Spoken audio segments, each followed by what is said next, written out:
dahil niligtas na ako, nabigyan na ako ng mercy, ano ba yung magagawa ko to manifest sa buhay ko yung paggawad sa akin nung mercy na yun. Without transformation is grace abused. Pinano ka na eh. Pinatawad ka na. Binigyan ka na ng biyaya, ng grasya. Tapos, may price yun. Tapos ikaw, hindi mo gagamitin sa tama. So, yun yung nangyayari dun sa lingkod kanina. Binigyan siya ng grace, pero hindi niya nagamit ng tama. Or hindi niya na-realize talaga na binigyan talaga siya ng grace. So, misuse po yun. Or kamalian sa paggamit. No? So, dito natin makikita yung medyo other side of the story na yung isang taong pinatawad sa kanyang napakabigat na utang, pero dali-daling nagpakulong nung na mayroong utang sa kanya. Actually, hindi lang pala niya kinelyuhan eh. Pinatapon niya rin sa preso. So ito ay tahasang misuse of covenant grace, no? Na-enjoy nung unforgiving servant yung mercy na galing sa hari, pero dininay niya ito at hindi binahagi sa iba. No? Sabi sa Micah 8:9, itinuro na niya sa iyo kung ano ang mabuti. Ito ang nais ni Yahweh. Maging makaturungan ka sa lahat ng bagay, patuloy mong mahalin ang iyong kapwa at buong pagkakakumbabang sumunod sa inyong Diyos. No? Sabi sa Micah 6, verse 8, no? Nasa-summarize nito yung parang ethical obligation po natin as a member of the covenant of God. No? So, yung justice, yung paggawa ng tama. Yung mercy, pag-ibig ng kagandahang loob. And yung humility is magpapakumbaba. So, meron dapat, after mo ma-receive na mercy, kailangan natin na magpakumbaba kasi binigyan na tayo ng mercy. So, hindi ito ay parang list works to earn salvation. So, may checklist ka, okay, nagpakumbaba ako, nagsabi ko kay mama na ganyan, so ito yung gagawin ko na task ngayong araw para hindi na siya magtrabaho. So, gagawa tayo ng listahan. So, hindi po ganun, no? Pero yung fruits na napoproduce po dapat, yung dapat nating mas pahalagahan. Hindi yung dami ng gagawin natin. So, ano ba yung, dahil niligtas na ako, nabigyan na ako ng mercy, ano ba yung magagawa ko to manifest sa buhay ko yung paggawad sa akin nung mercy na yun. So, the servant received mercy, pero he refused to love mercy. Hindi niya minahal yung mercy na binigay sa kanya. No? So, kung gusto niya lang, yung covenant blessing without covenant transformation. Maraming ganun eh. Okay, nominal Christian ako ngayon. Tawag ako, Christian tawag sa akin. Pero yung ginagawa nila, hindi ka Christian.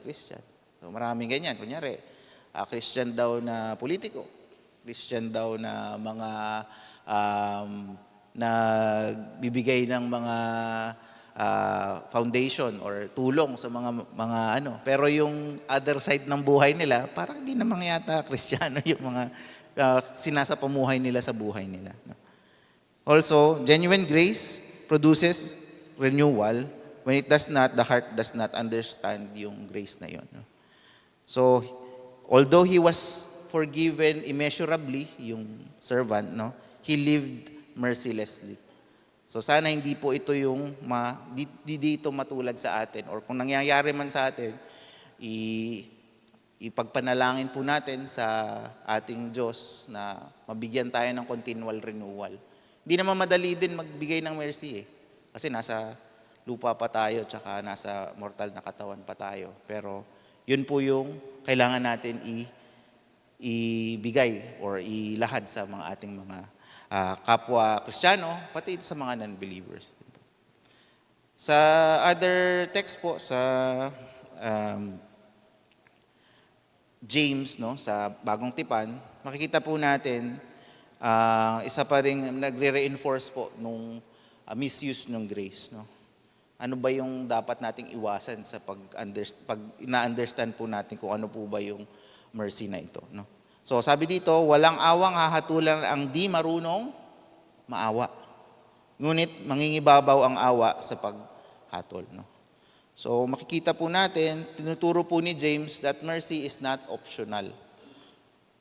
So it is a fruit and it is inevitable for those who are truly regenerated. No? So tayo, na-justify tayo for faith alone. So kinanta po natin kanina yun, through faith alone tayo. No? But the faith that justifies is never alone. it is accompanied by transformation. So paano natin masasabi na naligtas na tayo? So isa po sa mga hindi sinasabi na yun lang pero isa doon sa mga senyales po na naligtas na tayo is nagbago na po yung buhay natin. Kasi sinasabi, tinanggap ko na si Kristo sa buhay ko. Pero nasa bibig lang. Pero yung gawain nyo ba, gano'n na din? Nagbago na ba talaga tayo? Hindi, nag-sinner's prayer na ako eh.